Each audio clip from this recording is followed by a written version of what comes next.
Good afternoon, people. Welcome to your Rangers Review News Bulletin this Monday, the 14th of July. I hope you're all well, whatever you are up to. Lots of Rangers news stories doing the rounds again, very transfer heavy. Let's kick off then. We'll begin with an update you'll find on the website. Joshua's got a piece on there with regards to Robin Propper and Jerry Gassama. Now, Robin Propper's Rangers departure is being protracted. It's due to personal terms, we understand. Russell Martin confirmed at St George's Park on Friday that the club had accepted a bid from his former employers, FC20, for the centre-back. He said, "We accepted a bid, so I think it's just a case of Robin deciding if that's what he wants and agreeing on personal terms and stuff. I've been really impressed with him as a guy, but I think, obviously, we signed some centre-half, so it's going to be difficult for him to play football. So I think if it happens, it's a good move for him, and if it doesn't, it will be because he's decided it's not what's right for him, and maybe he'll look for something else." Now, we understand that the move has been held up due to personal terms after the clubs agreed on that initial transfer fee, a gap which is understood to exist between Propper's current deal at Ibrox and the proposed contract to FC20, means the player will seek to be compensated for the wages lost in the transfer. So, we do expect that one to, be carried out at some point. It's been a saga pretty much, hasn't it? Robin Propper back to FC20, but if those personal terms can be agreed, then he will be on his way back to the Netherlands. It's a move that just hasn't worked out. Thank you for that Old Firm goal at Ibrox.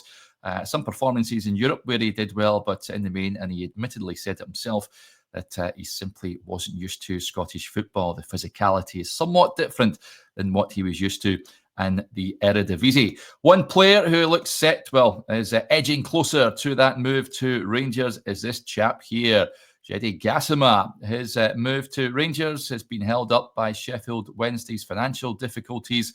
But he was introduced to teammates, his prospective teammates at St George's Park last week, and that move is expected to be finalised and confirmed imminently. So, the winger, 21 years of age, French winger, capable of playing on either side of the attack. He'll pen a 4-year contract at Ibrox. Now, Martin was speaking about him over at the training camp last week. He said expected the player to bring a point of difference to his side, which lacks depth and quality in the wide areas. What do you make of Gassama, folks? Are you excited at the prospect of him tearing down the wings for Rangers? Certainly when we spoke to Naz Premji last week, he gave a fantastic insight into the young lad. Rangers certainly getting a bit of a steal given Sheffield Wednesday's current situation. So, that's a move we expect to be formalised very soon indeed.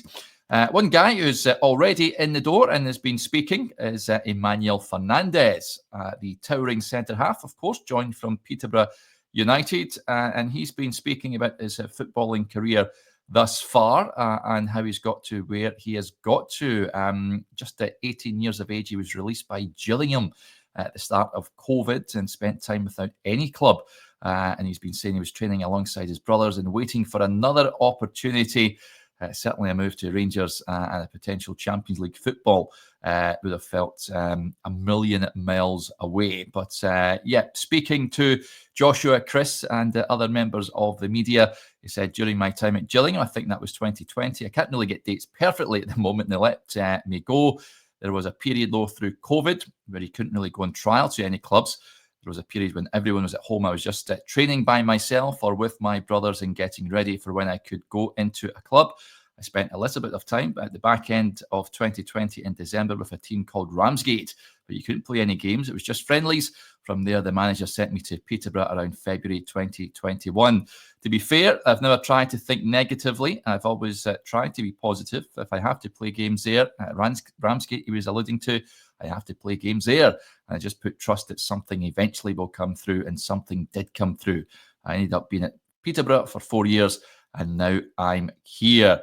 And he also credits his older brother Jimmy for helping him. He said, "My eldest brother, his name's Jimmy, wants me to be on it every single day. even when I came back from the off-season. He wants me to come to the gym with him every single day. There's no let-up because I'm the youngest of 8. They're always battering me every single day to be better and better, to make sure I'm doing my recovery and preparing right for the next day.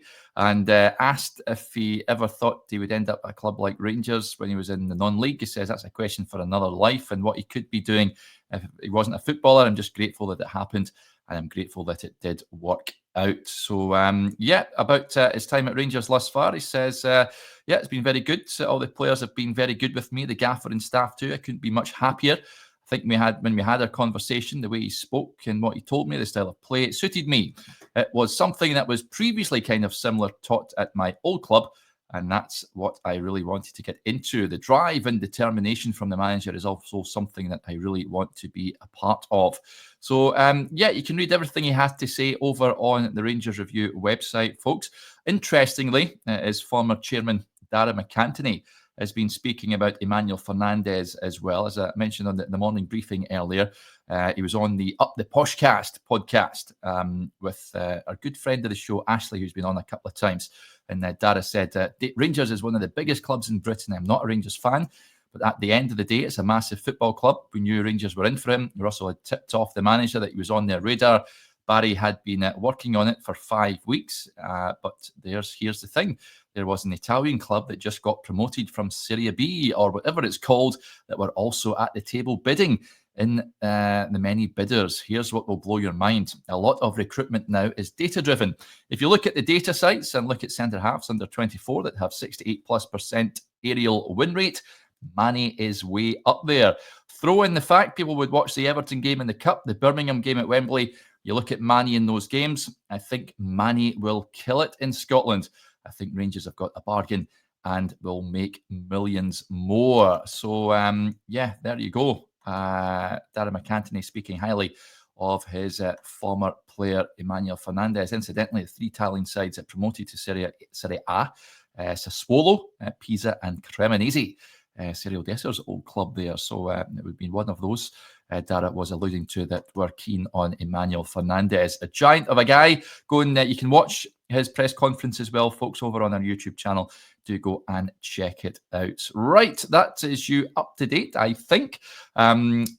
Make sure to subscribe, as I mention every time, to the YouTube channel, to the website, and also keep your eyes peeled on the social media accounts for anything breaking from Ibrox. I will be on the show tomorrow morning, 9:30. Johnny's back on with us, so we hope you can join us for that. Until then, enjoy the rest of your Monday. Bye for now.